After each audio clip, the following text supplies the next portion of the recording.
When I was interviewing the authors for PBS, I interviewed somewhere around 100 famous writers that I used in my various television projects. And I asked every single one of them, what do you think about your book being taught in college and high school, where the teachers ask students to look for the theme? And I got some very interesting answers. Maybe the most significant answer is that every reader seems to get something different out of a novel. That was almost a universal reaction for the when I asked the writers about this. And I think that we kind of have this misinterpretation that there's a theme that the teacher knows about and we're supposed to figure it out, and if we get it wrong we're going to get a bad grade on the essay.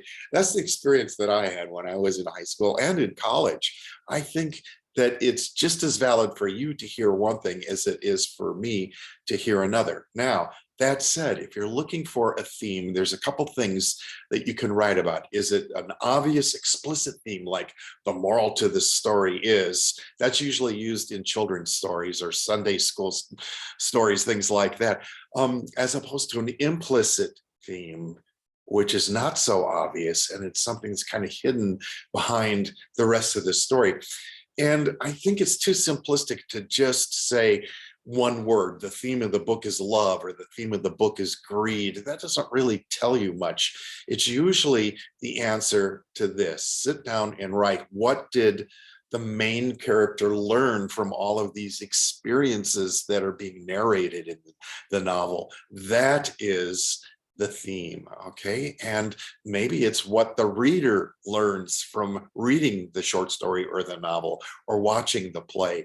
That could be the theme. So it's more like a full sentence. Like, instead of greed, it might be that the main character learned that the result of greed is always grief. And you may temporarily feel like you're wealthy and you have a few dollars, but you know what? When we all die, you can't take it with you. And that's what the main character learned from the story. Something like that. It's a little deeper than just one word. So try to look for what you hear, and that will be legitimate from my point of view as your teacher. Is that I'm not going to say you heard this theme and it's wrong because I think this is what the real theme is. I think we all hear something slightly different, but if you poll 100 people and 99 of them kind of hear the same message, then I think we're getting closer to the truth of what the writer was trying to communicate in the theme of the short story or the novel or the play or the poem.